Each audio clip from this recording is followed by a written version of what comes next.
بسم اللہ الرحمن الرحیم۔ السلام علیکم۔ ہم نے تبلیغ کی غرض سے ایک نئے چینل کا آغاز کیا ہے جس کا نام رکھا ہے ہم نے میں ہوں مسلم۔ اس پلیٹ فارم سے انشاءاللہ تبارک و تعالی آپ کے ساتھ قرآن و سنت کی ہی باتیں ہوں گی انشاءاللہ۔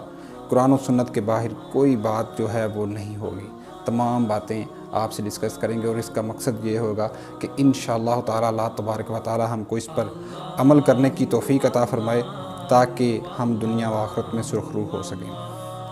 اسی سلسلے میں آج ہماری جو پہلی نشست ہے اس کا جو موضوع ہے وہ ہے سورۃ العصر۔ سورۃ العصر قرآن مجید کی سب سے چھوٹی سورتوں میں سے ایک ہے جس کی 3 آیات ہیں۔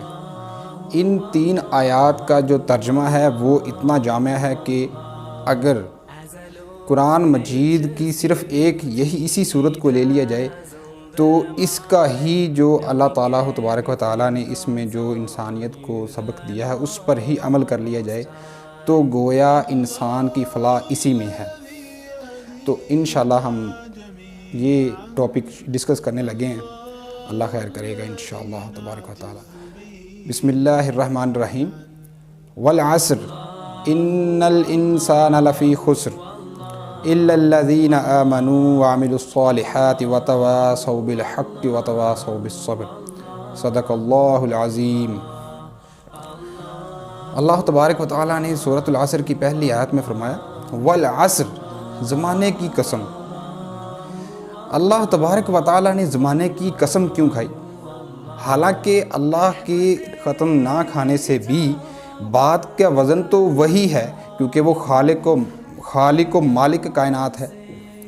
اس کو قسم کھانے کی ضرورت کیوں آن پڑی؟ کسی بھی چیز میں اگر کوئی معاملے میں انسان قسم کھاتا ہے تو گویا وہ اس کی شدت کا احساس دلا رہا ہوتا ہے کہ یہ کتنا اہم معاملہ ہے اور اس میں شک و شبے کی گنجائش نہیں۔ تو اللہ تعالیٰ نے سورۃ العصر میں جو والعصر، زمانے کی قسم، ان الانسان لفی خسر، کہ بے شک انسان خسارے میں ہے، الا الذین آمنوا وعملوا الصالحات وتواصوا بالحق وتواصوا بالصبر، مگر وہ جو ایمان لائے اور نیک اعمال کیے اور حق پر قائم رہے اور صبر کیا۔ یعنی کہ اللہ نے فرمایا کہ ان 4 خصوصیات کے حامل انسانوں کے علاوہ باقی تمام انسانیت گھاٹے میں ہے، باقی تمام انسانیت جو ہے وہ خسارے میں ہے۔ جن کے اندر یہ 4 خصوصیات ہیں بس وہی فلاح پا سکیں گے۔ تو یہ بہت ہی سینسیٹیو معاملہ ہے، بہت ہی جامع معاملہ ہے۔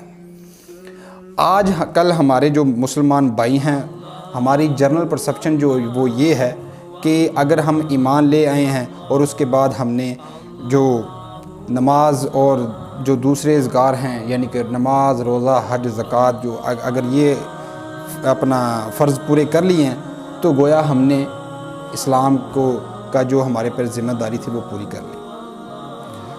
لیکن اللہ تعالیٰ اس میں 2 اور ذمہ داریاں بھی ہیں جو ہم پر لاگو کر رہا ہے۔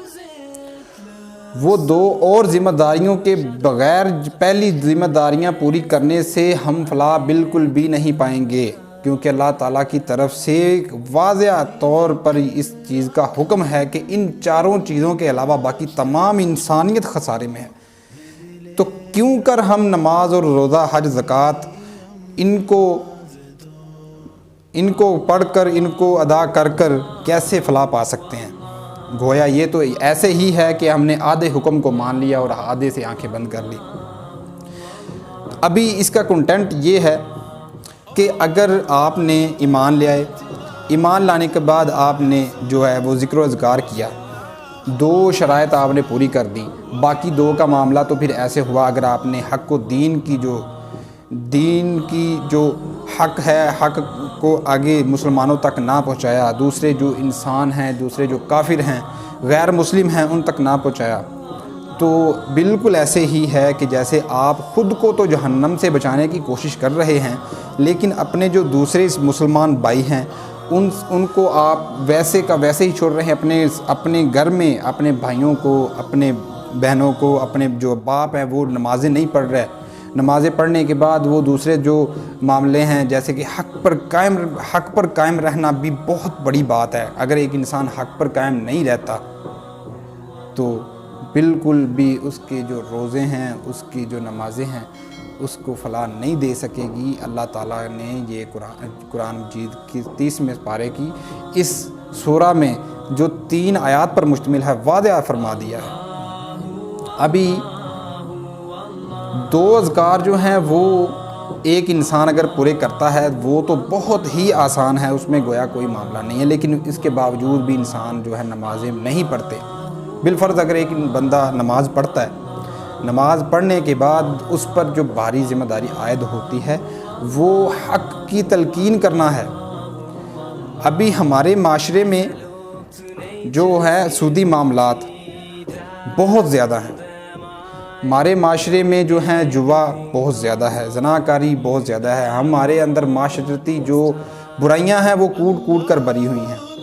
اگر آپ باہر چوراہے پر کسی کو کہیں گے کہ کل رات میں نے اتنے نفل پڑھے ہیں تو وہ آپ کی بہت تعریف کرے گا کہ بالکل اچھا کیا آپ نے، بہت اچھا معاملات کیے ہیں. لیکن اگر آپ اس کو یہ کہیں گے کہ آپ جو یہ معاملہ کر رہے ہیں، جو سودی معاملات چلا رہے ہیں، بالکل غلط ہے، اسلام کے خلاف ہے، تو وہی انسان آپ کے خلاف ہو جائے گا، آپ کے گاٹے فٹ ہونے کی کوشش کرے گا. یعنی کہ وہ آپ کو چھوڑے گا نہیں، ایسے نہیں جانے دے گا.